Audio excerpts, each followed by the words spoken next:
Hello, welcome to our channel Shakuntalam academy. हम लोगों ने क्लास 11th की फिजिक्स को स्टार्ट किया था। क्लास 11th की फिजिक्स जर्नी में लेक्चर नंबर 0 ऑलरेडी अपलोडेड किया गया है यूट्यूब चैनल पे। आप पहले लेक्चर नंबर 0 को देखिए, फिर उसके बाद लेक्चर नंबर 1 की तरफ मूव करेंगे। आज हम लोग लेक्चर नंबर 1 को स्टार्ट करने जा रहे हैं। हम लोगों ने क्लास 11th के पूरे फिजिक्स को 5 वॉल्यूम में डिवाइड किया हुआ है। जो हमारा वॉल्यूम नंबर 1 है वो है इंट्रोडक्टरी फिजिक्स, वॉल्यूम नंबर 2 जो है वो है मैकेनिक्स पार्ट 1, वॉल्यूम नंबर 3 है मैकेनिक्स पार्ट 2, उसके बाद आता है हमारा waves and sounds, and then last जो है हीट एंड थर्मोडायनेमिक्स जो हमारा वॉल्यूम नंबर 5 है। तो बारी बारी से हम लोग वॉल्यूम बाय वॉल्यूम हर चीज़ों को कवर करेंगे। आज की जो हमारी जर्नी है वो स्टार्ट हो रही है वॉल्यूम 1 से, इंट्रोडक्टरी फिजिक्स। इस इंट्रोडक्टरी फिजिक्स के अंदर जो हमें पढ़ना है, सिलेबस है, वो है कंटेंट्स के अंदर basic maths and physics. Basic mathematics के अंदर हमारा आएगा कुछ मैथमेटिकल्स फार्मूलाज, कुछ मैथमेटिकल्स चैप्टर जो हमें फिजिक्स की स्टडी में यूज पढ़ने वाले हैं। उनमें है फंक्शंस एंड देयर टाइप्स। हम लोग समझेंगे इसके अंदर कि फंक्शंस क्या होते हैं और उसके कितने टाइप्स हैं, जिसमें से जो हाईली इंपॉर्टेंट है उसमें आता है ट्रिग्नोमेट्रिक फंक्शंस, जो ऑलरेडी आप लोगों ने क्लास 10 में पढ़ा होगा। क्लास 11th में भी ट्रिग्नोमेट्रिक फंक्शंस पढ़ना है मैथमेटिक्स में, बट हमें जितना यूज पड़ेगा फिजिक्स में हम लोग उतना यहाँ पे कवर करेंगे। देन हम लोग मूव करेंगे लॉगरिथमिक फंक्शंस की तरफ। इसके बाद कुछ छोटे छोटे फंक्शंस है, एक्सपोनेंशियल फंक्शन, उन सभी चीज़ों को भी देखेंगे। जब हमारा फंक्शन टॉपिक्स कवर हो जाएगा, इसके बाद हम लोग मूव करेंगे कैलकुलस की तरफ। कैलकुलस के अंदर जनरली हम दो चीज़ें पढ़ते हैं, एक है differentiation and it's applications in physics, second जो है वो है हमारा integration and its application in physics. इसी को हम लोग जो डिफरेंशिएशन और इसके एप्लीकेशन को हम बोलते हैं एओडी। एओडी शॉर्टकट फॉर्म है एप्लीकेशन ऑफ डिफरेंशिएशन का, और जो हमारा सेकेंड है वो है इंटीग्रेशन, इसको हम बोलेंगे एओआई, एप्लीकेशन ऑफ इंटीग्रेशन। इन सभी को कवर करने के बाद हम लोग लास्ट में देखेंगे कुछ इंपॉर्टेंट ग्राफ्स को, जिस ग्राफ्स की हेल्प से आप न्यूमेरिकल प्रॉब्लम्स को इजीली सॉल्व कर पाओगे फिजिक्स में। ऐसा होता है यूं है कि जब हमें कॉम्पिटिटिव पॉइंट ऑफ व्यू से फिजिक्स पढ़ना पड़ता है, जो न्यूमेरिकल प्रॉब्लम्स आते हैं वो बहुत सारे न्यूमेरिकल प्रॉब्लम ग्राफिकल क्वेश्चंस होते हैं, ग्राफ के ऊपर बेस्ड होते हैं। जब तक हम ग्राफ्स को नहीं समझ पाएंगे तब तक उन क्वेश्चंस को सॉल्व नहीं कर पाएंगे। तो चलिए स्टार्ट करते हैं बारी बारी से, देखते हैं बेसिक मैथ्स एंड फिजिक्स को। चलिए स्टार्ट करते हैं बेसिक मैथ्स एंड फिजिक्स से। फर्स्ट ऑफ ऑल हम इस चीज को जानेंगे कि हमें फिजिक्स पढ़ने से पहले कुछ मैथमेटिक्स को जानने की क्यों जरूरत है। Why do we need to study maths before studying physics. तो पहले हम लोग हेडिंग डालेंगे why do we need to study maths या फिर बेसिक मैथ्स। इसका सिंपल सा एग्जांपल्स है, इसको हम एग्जांपल के थ्रू आपको समझाना चाहते हैं। जैसे सपोज कीजिए कि आप को जाना है पटना, और पटना जाने के लिए आप क्या करोगे, कोई ना कोई व्हीकल्स पकड़ोगे। सपोज कीजिए कि आपको एक बस लेना है और बस के थ्रू आपको जाना है पटना। तो आप कोशिश करोगे कि आप कुछ एक ऐसा बस लो जो बस काफ़ी ज़्यादा कंफर्टेबल हो, जिसके थ्रू आपकी जर्नी जो हो सो काफ़ी ईजी हो सके। तो आप ऐसा बस चूज करोगे जिसमें एयर कंडीशंस हो, विंडोज़ की क्वालिटी अच्छी होनी चाहिए, विंडोज सीट आपको मिल पाए। उसके बाद आप चाहोगे कि बस जो है रास्ते में कहीं भी खराब ना हो, डैमेज ना हो, तभी जाकर के आप डेस्टिनेशन, किसी भी डेस्टिनेशन से आप पटना पहुंच पाओगे। सपोज कीजिए कि आप सीतामढ़ी में लोकेटेड हो, सीतामढ़ी में हो और आपको जाना है कहाँ पे, पटना में। तो इसके लिए आप एक ऐसा बस चूज करोगे जो डिलक्स बस हो, जिसमें आपकी जर्नी जो है सो ईजी होने वाली है। बट इसके लिए आपको बस के कुछ क्राइटेरिया को फॉलो करना पड़ेगा कि कौन सा बस अच्छा है, कौन सा बुरा है। तो फिजिक्स भी एक जर्नी है। अब इस फिजिक्स की जर्नी को इजी करने के लिए हमें क्या करना पड़ता है, एक कैरियर चाहिए, जो कैरियर इस पूरे फिजिक्स की जर्नी को आसानी से हमें समझा पाए। तो बस जो है सो समझ लीजिए कि मैथ्स है, जिस मैथ्स के हेल्प से आप फिजिक्स की जर्नी को कंप्लीट कर पाओगे, फिनिश कर पाओगे। तो जितना अच्छा आपका बस है उतनी अच्छी आपकी जर्नी होने वाली है। सिमिलर वही चीज यहाँ पे है कि जितना आपका मैथ्स अच्छा होगा उतनी ही अच्छे से आप फिजिक्स को समझ पाओगे। तो हम लोग कह सकते हैं दूसरे सेंस में कि mathematics is the language of physics, because if one has a good knowledge of mathematics then it becomes easier to describe, understand and study principles of physics. अभी जो हमने बात बोला है कि मैथमेटिक्स को हम लोग फिजिक्स का लैंग्वेज बोलते हैं, क्यों बोलते हैं उस चीजों को समझते हैं।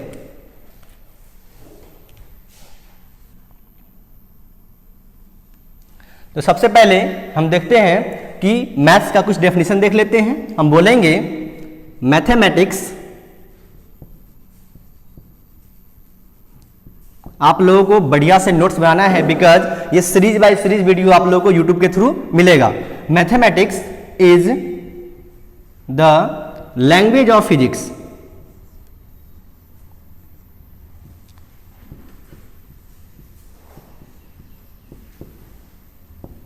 because it becomes easier to describe, understand and study principles of physics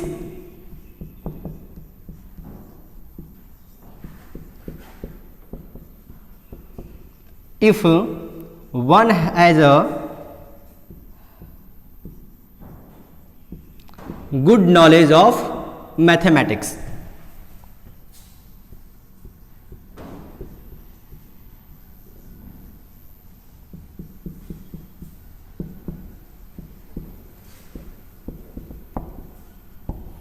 चलिए अब देखते हैं इस चीज को कि मैथमेटिक्स को हम लोग कहेंगे क्या, लैंग्वेज ऑफ फिजिक्स।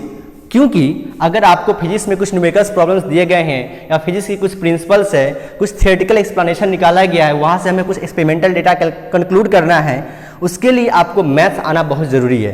क्यों? जब तक आपको मैथ्स नहीं आएगा तब तक आप फिजिक्स को डिस्क्राइब नहीं कर सकते हो, उसको आप समझ नहीं सकते हो और उनकी स्टडी कर पाना पॉसिबल नहीं है। इसीलिए जिसके पास अच्छे से मैथ्स की नॉलेज होती है वही लोग फिजिक्स को अच्छे से समझ पाएंगे। इसीलिए हमें पहले बेसिक मैथ्स पढ़ने की जरूरत है। जब तक हमें बेसिक मैथ्स का आइडिया नहीं होगा तब तक हम फिजिक्स को नहीं समझ सकते हैं। That's why mathematics is called as language of physics.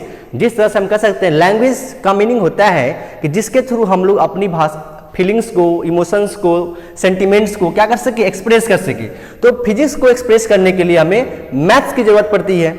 चलिए वो तो ठीक है, लेकिन जब हम लैंग्वेज बनाते हैं तो हमें कुछ कीवर्ड्स जानना पड़ता है, कुछ उसके अल्फ़ाबेट्स हो गए, कुछ वर्ड्स हो गए। तो जब हम मैथमेटिक्स पढ़ेंगे तो मैथमेटिक्स का भी कुछ कीवर्ड्स होगा, जैसे कि हम फंक्शंस हो गया, ट्रिगो हो गया, क्वाड्रेटिक इक्वेशन हो गया, अलजेब्रा हो गया, लॉगरिथमिक फंक्शंस हो गए, कैलकुलेशन हो गए। इन सभी चीज़ों को हम लोग जानेंगे। इन सभी चीज़ों को हम लोग बोलते हैं मैथमेटिकल टूल्स। अब हम लोग देखने वाले हैं बेसिक मैथमेटिकल टूल्स और समझेंगे कि क्या होते हैं बेसिक मैथमेटिकल टूल्स और कैसे कैसे उसको हम लोग यूज करेंगे फिजिक्स में।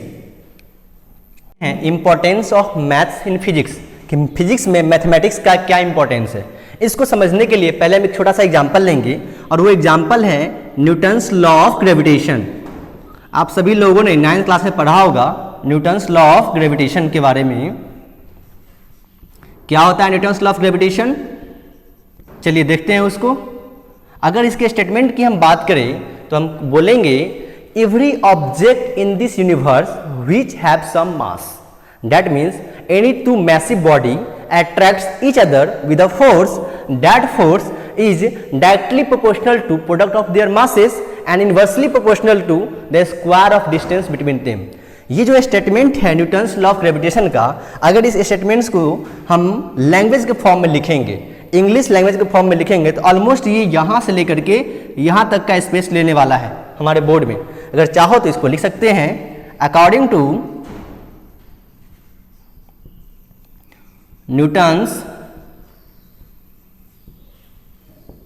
law of gravitation,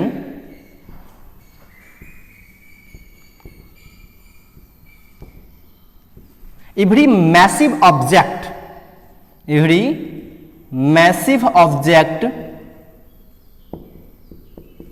in this universe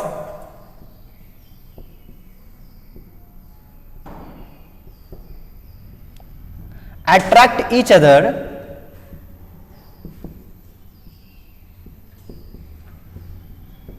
with a force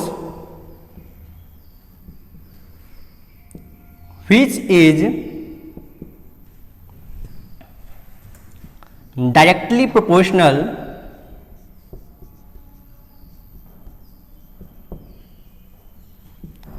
to the product of their masses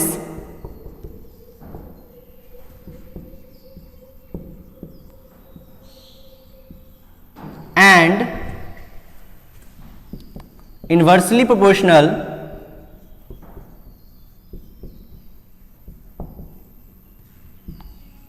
to the square of distance between them.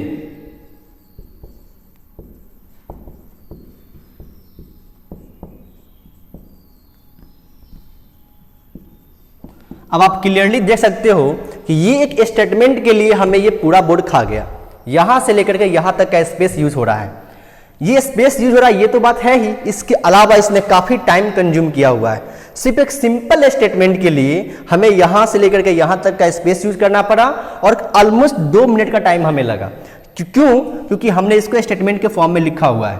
लेकिन इसी चीज को अगर हम मैथमेटिकल फॉर्म में लिखेंगे तो ये काफी सिंपलर हो जाता है। कैसे? उसको देखिए। ये बोल रहा है कि कोई भी दो मैसिव ऑब्जेक्ट, सपोज कीजिए कि एक ऑब्जेक्ट आपका ये है, this is object number 1 and this is object number 2 having masses m1 and having mass m2। तो क्या बोल रहा है? न्यूटन्स लॉ ऑफ ग्रेविटेशन के अकॉर्डिंग ये दोनों एक दूसरे को क्या करेंगी? अट्रैक्ट करेंगे। तो ये इसको अट्रैक्ट करेगा तो ये इसको अट्रैक्ट करेगा, और जो अट्रैक्शन का फोर्स है उसी को हम लोग बोलते हैं ग्रेविटेशन फोर्स। और वो कैसे काम कर रहा है? Proportional to the product of their masses. इसका मास m1 है, इसका मास m2 है, तो हम बोलेंगे कि जो Fg है मींस ग्रेविटेशनल फोर्स है, वो फोर्स डायरेक्टली प्रोपोर्शनल होगा product of masses m1 into m2। And कहा जा रहा है कि इनवर्सली प्रोपोर्शनल है square of distance between them. तो square of distance between them लगा लीजिए, इसका इनवर्सली प्रोपोर्शनल। अब इन दोनों इक्वेशंस को जो हम एक्सपेरिमेंटली डिटेक्ट किया गया है, इसको चाहेंगे तो हम कंबाइन करके एक सिंगल इक्वेशन बना सकते हैं। After combining this two equation we will get Fg, that means force of gravitation is directly proportional to m1 m2 upon r square. और इसको सिंपलर करना चाहेंगे तो प्रोपोर्शनलिटी साइन को यहां से हटाते हैं और इसके बदले में एक यूनिवर्सल ग्रेविटेशन कांस्टेंट से मल्टीप्लाई करते हैं, जिसकी होती है कैपिटल G से हम लोग दिखाते हैं। अब आप देख सकते हो जो ये सारी स्टेटमेंट है वो बिल्कुल एक सिंपल एक फॉर्मूला में कन्वर्ट हो गया। तो ये जो कन्वर्जन हुई है ये किसकी वजह से हुई है? मैथमेटिक्स की वजह से हुई है। अब आप इससे समझ सकते हो कि मैथमेटिक्स का कितना इंपॉर्टेंट रोल है in the study of physics, क्योंकि मैथमेटिक्स के हेल्प से हम बहुत सारे नेटवर्क को, इन सारे पजल्स को सॉल्व कर सकते हैं, चुटकी में सॉल्व कर सकते हैं, और एक सिंपल सा इक्वेशन लिख करके। ये इक्वेशन वही इंफॉर्मेशन हमें दे रहा है जो इंफॉर्मेशन हमें ये स्टेटमेंट दे रहा है। अब आप समझ सकते हो कि मैथमेटिक्स कितना इंपॉर्टेंट है। इसीलिए पहले हम लोग शुरू करेंगे बेसिक मैथ्स को, उसके बाद धीरे धीरे करके हम लोग फिजिक्स की जर्नी को स्टार्ट करेंगे। चलिए देखते हैं बेसिक मैथ्स। बेसिक मैथ्स के अंदर हम लोग पहले समझेंगे मैथमेटिकल टूल्स को। टूल्स का मतलब क्या होता है? टूल्स बेसिकली हम बोलते हैं, अगर हिंदी में बात करें तो हथियार बोल लीजिए या औजार बोल लीजिए, जिससे हम कोई भी मैकेनिकल वर्क करते हैं। Tools are required to do physical work easily and mathematical tools are required to solve numerical problems easily. जिस तरह से आपको टूल्स मिलता है, अगर पेड़ को काटना है तो आपको उसके लिए चाहिए कुल्हाड़ी, चाहिए एक्स, चाहिए कील ठोकनी है तो हम हथौड़े का यूज कर सकते हैं, ईंट को ब्रेक करना है तो हम हैमर का यूज कर सकते हैं। टूल्स से हमारा काम क्या होता है? ईजी हो आता है करना। अब मैथमेटिकल टूल्स क्या है? मैथमेटिकल टूल्स बिल्कुल टूल्स की तरह काम करेगा, जिससे हमें न्यूमेरिकल प्रॉब्लम को सॉल्व करना आसानी होगी। अब ये जो आप देख रहे हो फिगर, हैमर, ये फिर रेंच या फिर टेस्टर, स्क्रू ड्राइवर, इन सभी चीज़ों का जो हम लोग यूज करते हैं वो फिजिकल वर्क के लिए यूज करते हैं। जब हम फिजिक्स पढ़ेंगे तो वहाँ पे हमें हैमर ना यूज करके इसके बदले में हम लोग यूज करने वाले हैं डिफरेंशिएशन का। किसका? डिफरेंशिएशन। बेसिकली जो काम आपका हैमर का है वही काम आपका डिफरेंशिएशन का होगा, बस इनका जगह अलग है। इनके लिए हम लोग करेंगे मैकेनिकल वर्क या फिजिकल वर्क, और इनके लिए हम लोग यूज करेंगे न्यूमेरिकल प्रॉब्लम में यूज करने वाले हैं। जो आप रेंच देख रहे हो, रेंच का हम लोग यूज करते हैं मैकेनिकली, किसी चीज़ को, नट को, बोल्ट को टाइट करने के लिए। हम लोग इसके बदले में यूज करने वाले हैं फिजिक्स में इंटीग्रेशन या फिर मैथमेटिक्स में इंटीग्रेशन। तो इंटीग्रेशन जो है हमें यूज पढ़ने वाला है। इसके बाद जो आप ये अलग फिगर देख रहे हो, ये है टेस्टर या स्क्रू ड्राइवर का, हमें इसकी जरूरत नहीं पड़ेगी। इसके बदले में हमें यूज पढ़ने वाला है वेक्टर। ये जो तीन हैं जो आप देख रहे हो, डिफरेंशिएशन, इंटीग्रेशन, वेक्टर, ये सब इम्पॉर्टेंट मैथमेटिकल टूल्स हैं जिसकी मदद से हम लोग न्यूमेरिकल प्रॉब्लम्स को ईजिली सॉल्व कर पाएंगे। तो हम लोग जब स्टार्ट करेंगे तो इन सभी चीज़ों को देखेंगे। इनके अलावा भी कुछ छोटे छोटे टूल्स होते हैं मैथमेटिकल टूल्स, जैसे ट्रिगो हो गया, आपको अलजेब्रा हो गया, लॉगरिथमिक फंक्शन हो गया, एक्सपोनेंशियल फंक्शन हो गए, इन सभी चीज़ों को देखेंगे। तो अब हमें लगता है आपको इतना क्लियर हो गया होगा कि मैथमेटिकल टूल्स या फिर मैथमेटिक्स की क्यों जरूरत पड़ रही है हमको फिजिक्स में। चलिए देखते हैं अब हम लोग मैथमेटिकल टूल्स के अंदर फंक्शंस के बारे में। हेडिंग डालिए फंक्शंस। चलिए स्टार्ट करते हैं फंक्शन को। सबसे पहले हेडिंग डाल दीजिए फंक्शन का। फंक्शन क्या है इसको समझने के लिए हम एक एग्जाम्पल से समझेंगे इसको, फंक्शंस को। सपोज कीजिए कि एक टीचर है जिसका नाम है y, और ये जो हैं सो आप हैं और आपका नाम है x। इनके बीच में, टीचर के बीच में और स्टूडेंट के बीच में एक रिलेशन है, एक प्रोसेस है जिसका नाम होता है टीचिंग प्रोसेस। इन दोनों के बीच में एक टीच करेगा तो दूसरा उस चीज़ को लर्न करेगा, तो टीचिंग प्रोसेस हम बोल सकते हैं इनके बीच में एक रिलेशन है। ठीक है जी। अगर देखा जाए टेक्निकलिटी रूप से तो टीचर भी बहुत सारे हो सकते हैं, स्टूडेंट्स भी बहुत सारे हो सकते हैं। एक टीचर के लिए हो सकता है इनके पास आप आओ या कोई दूसरा स्टूडेंट आ सकता है। ये स्टूडेंट्स भी वैरी कर सकता है और टीचर भी वैरी कर सकते हैं। वैरी इन द सेंस जो चीज़ें फिक्स ना हो। लेकिन अगर आप पढ़ने आओगे टीचर के पास तभी तो टीचर आपको पढ़ाएगा, तो कहीं ना कहीं टीचर आप पे डिपेंड कर रहा है। डिपेंडेंसी इन द सेंस ये है कि जब तक स्टूडेंट नहीं होगा तब तक तो टीचर का कोई वैल्यू ही नहीं है। तो हम बात कर सकते हैं कि function is basically a rule of relationship. इसको अगर डिफाइन करना होगा तो हम लोग डिफाइन कैसे करेंगे? It is basically a rule of relationship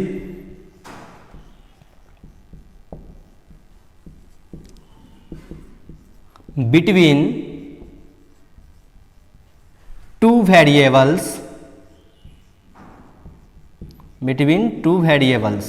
जैसा कि आप देख सकते हो दो वेरिएबल्स के बीच में, y के बीच में और x के बीच में एक रिलेशनशिप है, उसका नाम है teaching process.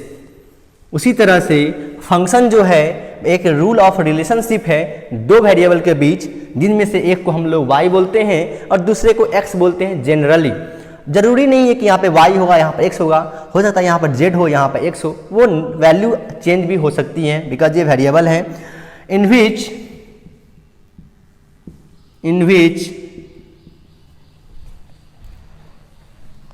one is assumed as dependent variable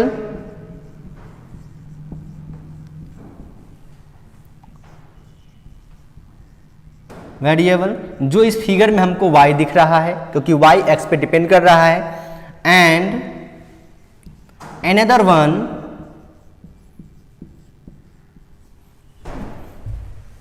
is called as independent variable. आप लोगों को कॉपी में इसको अच्छे से नोट डाउन करना है, इंडिपेंडेंट वेरिएबल। अब चलते समझते हैं इसको। कह रहा है एक रूल ऑफ रिलेशनशिप है, वो हमें समझ में आ गई। किनके बीच में? दो वेरिएबल्स के बीच में, y और x के बीच में, जिसमें से कि जो y वाला है इसको हम लोग बोलेंगे डिपेंडेंट वेरिएबल। क्यों? क्योंकि ये डिपेंड कर रहा है। और जो x वाला है इसको हम बोलेंगे इंडिपेंडेंट वेरिएबल। इंडिपेंडेंट वेरिएबल क्यों? क्योंकि ये किसी पे डिपेंड नहीं कर रहा है। और वेरिएबल का मीनिंग ये होता है जिसकी वैल्यू फिक्स ना हो, जिसकी वैल्यू चेंज करे। सपोज कीजिए कि आप हो सकता है कि आपके बदले में कोई स्टूडेंट्स पढ़ने आ जाए तो आपकी वैल्यू चेंज हो रही है। एक्स की वैल्यू किसी इक्वेशन में 1 होती है, किसी में 2 होती है। हर एक इक्वेशन में अगर आप देखोगे डिफरेंट इक्वेशन में तो वैल्यू इनकी चेंज करती है। इसीलिए y हो या फिर x हो, इनको हम लोग वेरिएबल की तरह से ट्रीट करते हैं। तो दो वेरिएबल के बीच में जो रिलेशनशिप होता है उसी को हम लोग फंक्शन बोलते हैं। ये चीज़ें हम लोग फिजिक्स में पढ़ रहे हैं। मैथमेटिक्स में थोड़ा सा इसमें सुधार किया जाएगा, वो मैथमेटिक्स का पार्ट है। ये डेफिनेशन 100% करेक्ट डेफिनेशन नहीं है, मैं पहले ही क्लियर कर रहा हूँ, but physics point of view से ये डेफिनेशन अप्रोप्रिएट है। चलिए अब देखते हैं कि ये जो रूल ऑफ रिलेशनशिप है वो कैसे कैसे वैरी करते हैं। इनके लिए हम एक छोटा सा एग्जाम्पल्स और लेंगे, जो एग्जाम्पल्स थ्रू हमें ये सारी बातें मैथमेटिकली फॉर्म में समझ में आ जाएंगी। अब हम अनदर एग्जाम्पल लेने वाले हैं, एग्जाम्पल नंबर 2। सपोज कर लीजिए कि ये आप हो और आपने अपने फ्रेंड को कुछ रुपए दिए हैं उधार। अब रुपए इसको दिए हैं उधार पे, तो उसके लिए हम लोग सेट करते हैं कुछ रेट को कि इतना रेट हम आपको लगाएंगे। तो इसके लिए अगर हम क्वांटिटी डिफाइन करते हैं जिसको हम लोग बोलते हैं सिंपल इंटरेस्ट, कि सिंपल इंटरेस्ट क्या होगा। बेसिकली सिंपल इंटरेस्ट को हम लोग देखा जाए SI for simple interest.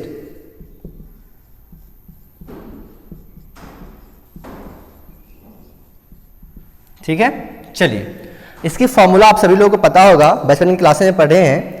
Principal into time into rate upon 100, PTR/100। जब आप किसी को कुछ पैसे देते हो, सपोज कीजिए कि इसको आपने पैसा दे दिया 500 रुपीज। रेट की जहां तक बात होती है, आप बोल लो कि मैं 4% लूंगा, 5% लूंगा, तो आपने रेट डिटरमाइन करके रखा हुआ है 4%। टाइमिंग की बात होती है, आप बोलोगे कि तुम मुझे वापस कब करोगे, तो उसकी टाइमिंग बोला जब मेरे पास हो जाएगा तब मैं तुम्हें वापस कर दूंगा। इसका मतलब कोई फिक्स टाइमिंग नहीं है, 1 साल भी लगा सकता है, 2 मंथ भी लगा सकता है, 4 साल भी लगा सकता है, लेकिन जब उसके पास वो पैसे होंगे फिर वो आपको रिटर्न करेगा। और उसकी जो सिंपल इंटरेस्ट लगते हैं वो इस फॉर्मूला के अकॉर्डिंग लगेगा। तो आप देख सकते हो ये जो रुपये है ये तो कांस्टेंट है, क्योंकि आपने जो पैसा उसको दिया है वो चीज़ एक तो फिक्स वैल्यू है।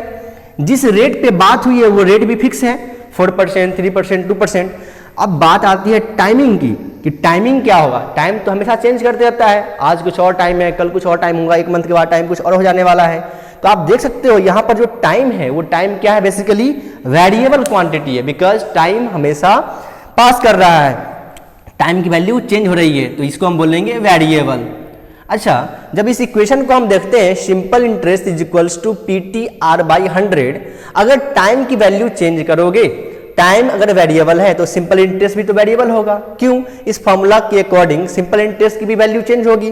तो हम बोल सकते हैं कि ये जो सिंपल इंटरेस्ट है वो सिंपल इंटरेस्ट बेसिकली डिपेंड कर रहा है किस पे, टाइम पे।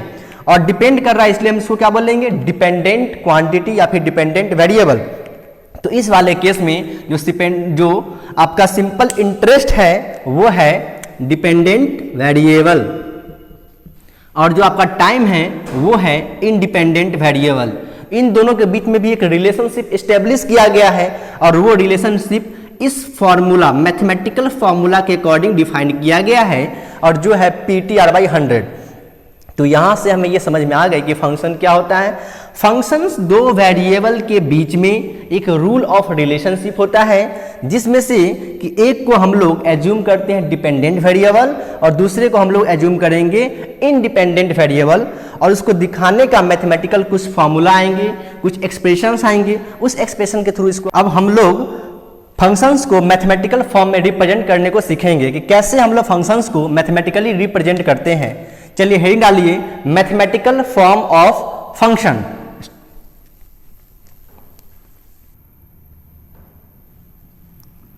Mathematically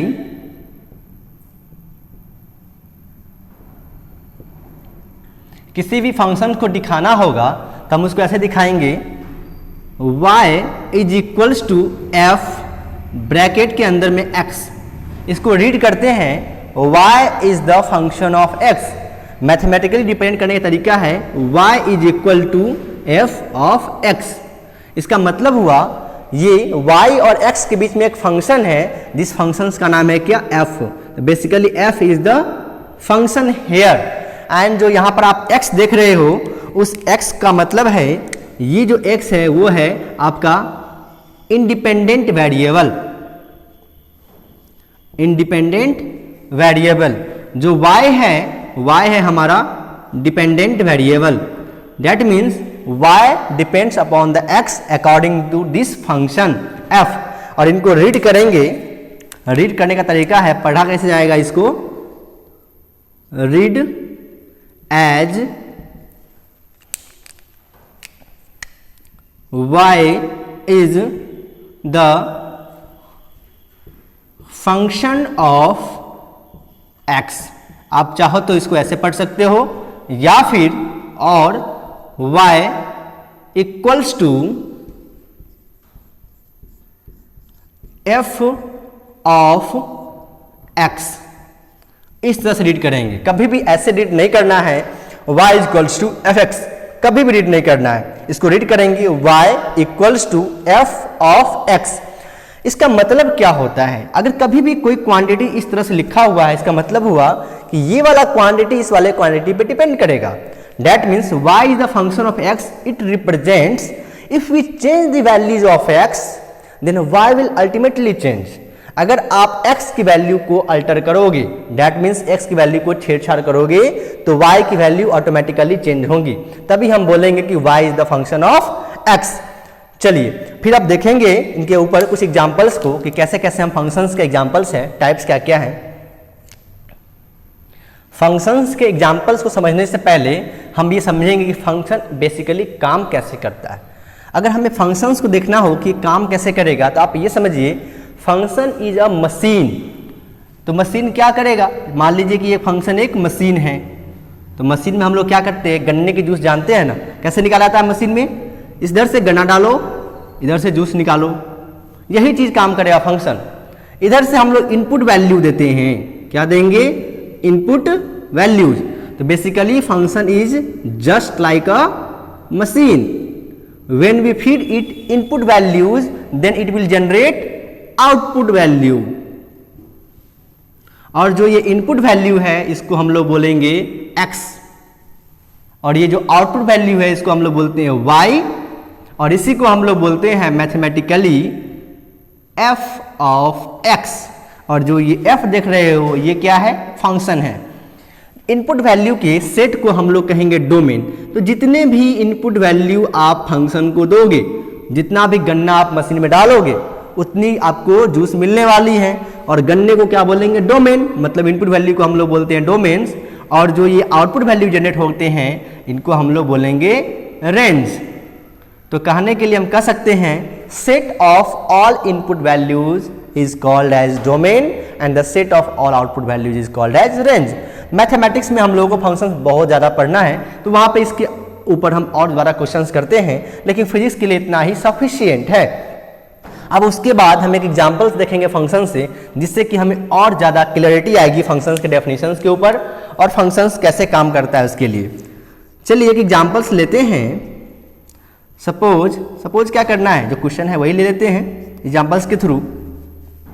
the volume of a ball, जैसे कि मान लेते हैं हम सॉलिड स्फीयर है, तो सॉलिड स्फीयर इसके is the function of its radius as v of r। इसका मतलब हुआ volume is the function of radius v of r is equals to 4/3 pi r cube. Then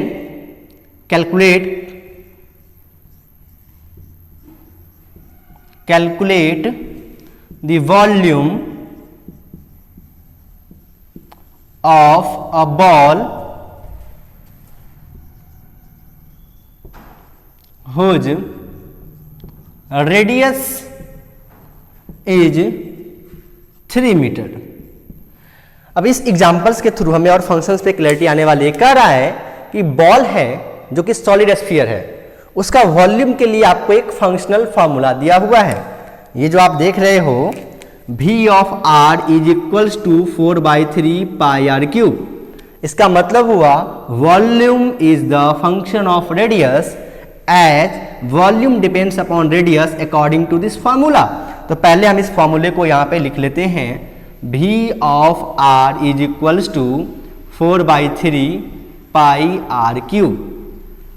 ये हमें गिवन इंफॉर्मेशन है कि वॉल्यूम जो है इस तरह से इस फॉर्मूला पे डिपेंड कर रहा है। Now calculate the volume of a ball whose radius is 3 metre. तो हमसे कह रहा है कि इस बॉल का वॉल्यूम निकालिए जिसका रेडियस 3 मीटर है। तो आप देख सकते हो जहां जहां पे ये आर है, फंक्शन क्या करता है, मशीन की तरह वर्क करेगा। तो इस मशीन के अंदर में आप इनपुट वैल्यू क्या करो, फीड कराओ। इनपुट वैल्यू इसको दोगे तो जहां जहां पे आर है वहां पे आप 3 वैल्यू पुट करोगे। इससे क्या जनरेट होने वाला है, हमारा output, this becomes V of 3 means volume of a sphere at radius 3 metre is equals to 4/3 pi and 3 का cube that is equals to 36 pi metre cube. आप यहां से क्लियरली देख सकते हो कि किस तरह से फंक्शन काम किया है। फंक्शन एक मशीन की तरह काम किया है, उसके अंदर हमने इनपुट वैल्यू फीड कराया और वहां से आउटपुट वैल्यू जनरेट किया। अब शॉर्टकट में बोलना पड़े फंक्शन को तो हम ये बोलेंगे, it is basically a formula. जिस फॉर्मूला के अंदर हम लोग वैल्यू पुट करेंगे और वहां से रिजल्ट्स जनरेट करेंगे। तो आई होप समझ में आ गया होगा आपको फंक्शंस के बारे में। एक दो एग्जांपल्स और लेंगे, वहां से आपको फंक्शनल डेफिनेशंस के बारे में और अच्छे से अंडरस्टैंडिंग डेवलप हो जाएगी। चलिए देखते हैं एग्जांपल नंबर 2। अब एग्जांपल नंबर 2 की हेल्प से हम लोग फंक्शंस को समझेंगे। एग्जांपल नंबर 2 कह रहा है, suppose that the function f, capital F is defined for all real numbers small r by the formula f of r। Read करना है कैसे, f of r is equals to 2 into r minus of 1 plus 3। Evaluate function f at the input value 0, 2, x plus 2 and f of 2। अब देखिए क्या कर रहा है, इस क्वेश्चन की हेल्प से समझते हैं पहले उसको हम लोग। हमें एक फंक्शन दिया गया है, वो फंक्शन है कैपिटल F, तो लिख लीजिए इसको कैपिटल F। और ये जो फंक्शन है वो डिफाइंड किया गया है रियल नंबर्स r के लिए। इसके लिए हमें फंक्शन फॉर्मूला क्या दिया हुआ, f ऑफ r। इसका मतलब हुआ f जो फंक्शन है वो r जो वेरिएबल है उस पर डिपेंड कर रहा है। कैसे, वो हमें दिया हुआ है 2 into r minus of 1 plus 3। ये हमारा गिवन पार्ट है क्वेश्चन का। पूछ क्या रहा है, फंक्शन की वैल्यू कैलकुलेट कीजिए, कहां पे, 0 पे, 2 पे, x प्लस 2 पे, f ऑफ 2 पे। ये सारी क्या चीज है, ये सारी चीजें जो दी हुई हैं, ये सभी चीज हमें इनपुट वैल्यू दिया हुआ है। इन सभी इनपुट वैल्यू पे आपको आउटपुट जनरेट करना है और आंसर निकालना है। बिल्कुल इजी वैल्यू है। हमें निकालना है 0 इनपुट वैल्यू पे फंक्शन की क्या वैल्यू आने वाली है। जहां जहां पे आप r देख रहे हो, इस वैल्यू के बदले में आपको 0 वैल्यू पुट कीजिए। क्यों, फंक्शन एक मशीन की तरह वर्क करता है। हम लोग उसमें इनपुट वैल्यू पुट करेंगे, वहां से आउटपुट जनरेट करेंगे। उठाइए 0 को, पुट कीजिए यहां पे, तो बोलेंगे एट इनपुट वैल्यू 0, इनपुट 0। जब हम लोग 0 वैल्यू को पुट करेंगे तो क्या होगा, f of 0 functional value at 0 is equals to 2 into, जहां जहां पे आपको r दिखाई दे रहा है वहां पे 0 पुट कीजिए, 0 minus of 1 plus 3 that is equals to -1 -2 plus 3 is equals to हो जाएगा 1। ये वैल्यू आपको मिलने वाले हैं 1। इस तरह से हम लोग क्या करेंगे, फंक्शन वैल्यू कैलकुलेट करेंगे। f ऑफ 0 हमने निकाल लिया। अब हमें निकालना है f ऑफ 2। इसका मतलब फंक्शन की वैल्यू कैलकुलेट करनी है एट इनपुट वैल्यू 2 पे। इस 2 को उठाइए और इस फंक्शन फॉर्मूला में पुट कीजिए, तो यहां से क्या हो जाएगा, 2 इंटू आर के बदले में जब हम 2 पुट करेंगे तो 2 माइनस ऑफ 1 प्लस 3, तो यहां से जो आपको वैल्यू क्या मिलेगी, 1 इंटू 2, 2 प्लस 3 इक्वल्स टू 5। तो इस तरह से आप लोग आउटपुट जनरेट कर सकते हो। काफी सिंपल है, बस इसको समझना है कि फंक्शन एक फॉर्मूला की तरह वर्क करेगा। अब यहाँ पे दिखाई दे रहा हमें x प्लस 2। इसका मतलब हुआ कि x प्लस 2 इनपुट वैल्यू के लिए आपको फंक्शन वैल्यू कैलकुलेट करना है कि फंक्शंस की क्या आउटपुट आने वाले हैं। तो यहाँ पे कुछ भी लिखा हो, घबराना बिल्कुल भी नहीं। x हो, y हो, ईटा हो, पत्थर हो, मैंगो हो, बनाना हो, कुछ भी चीज हो, बस इसको उठाइए, फॉर्मूला में पुट कीजिए। तो उठा लेते हैं, पुट करते हैं। f जहां पे इनपुट वैल्यू क्या है, r है, वहां x प्लस 2 पुट कीजिए, x प्लस 2। इसका मतलब फंक्शंस की वैल्यू हमें निकालनी है कहाँ पे, x+2 पे, इज इक्वल्स टू 2, तो 2 r के बदले में पुट करना है x+2, x+2 हम पुट कर देते हैं, -1 जो हमें इक्वेशन का पार्ट है, +3, तो इस तरह से आप लोग यहाँ से जनरेट कर सकते हो। दिस बिकम्स +1, 2x + 2 प्लस ये तो है 2x + 5, तो यहाँ से हमारा आंसर आ गया 2x + 5। अब हमें निकालना क्या है, functional value at input value f(2). ये थोड़ा सा ट्रिकी है, बस सिंपल है। कैसे, हमें फंक्शन की वैल्यू कैलकुलेट करनी है कहाँ पे, f(2) पे। इसका मतलब हुआ, ये क्या बोल रहा है कि फंक्शन की वैल्यू कैलकुलेट करिए एट इनपुट वैल्यू, ये इसका मतलब अभी आपका इनपुट वैल्यू क्या बन गया, f(2). तो जो चीजें हैं उसको हम यहाँ पे लिख लेते हैं, functional value at input value f(2). इसका मतलब आपको ऐसा लग रहा होगा कि ये एक फंक्शन है और इसके अंदर भी एक फंक्शन है, इसको बोलेंगे फंक्शन ऑफ फंक्शन। जब फंक्शन के अंदर भी कोई फंक्शनल वैल्यू हो तो उसको बोलते हैं फंक्शन ऑफ फंक्शन, मतलब 2 बार फंक्शन आ गया है। तो पहले हम क्या करेंगे, इनर वाले फंक्शंस को कैलकुलेट करेंगे। तो लकीली हमने इनर वाले फंक्शन को कैलकुलेट करके रखा हुआ है, जिसकी वैल्यू हमें मिली है कितनी, 5। हम ऑलरेडी f(2) की वैल्यू निकाल चुके हैं जो है 5। तो जो आप f(2) देख रहे हो इसके बदले में आप पुट कर दीजिए 5, तो ये बन जाएगा f(5). अब तो ये सिंपल लग रहा है ना कि फंक्शन की वैल्यू कैलकुलेट कीजिए कहाँ पे, 5 पे। तो 5 का मतलब हो गया, इक्वेशन में आप 5 को पुट कीजिए, तो यहाँ पे 2, तो 2 r के बदले में जब आप 5 पुट करोगे -1 + 3 डेट बिकम्स इक्वल्स टू 11। इस तरह से हम लोग फंक्शंस की वैल्यू कैलकुलेट कर सकते हैं। अब हम आपको 2 एग्जांपल्स देंगे एज अ होमवर्क। ये आपको कमेंट बॉक्स में हमें कमेंट करना है इसका क्या आंसर आने वाला है। मिलते हैं अब नेक्स्ट क्लासेस में, जहां पे हम लोग सीखेंगे टाइप्स ऑफ फंक्शंस के बारे में। लेकिन वीडियो को एंड करने से पहले एग्जांपल्स हम आप लोगों को यहाँ पे लिखने जा रहे हैं। ये 2 क्वेश्चंस हैं, इन क्वेश्चंस को आपको होमवर्क के रूप में हम दे रहे हैं। इसको सॉल्व कीजिए और व्हाट्सएप पे हमें इसको पिक्चर क्लिक करके भेजिए। जो भी स्टूडेंट्स हमसे पढ़ते हैं, जो अदर स्टूडेंट्स हैं जो इस वीडियो को देख रहे हैं, वो लोग कमेंट बॉक्स में इसको कमेंट कीजिए। थैंक यू, मिलते हैं नेक्स्ट क्लास में।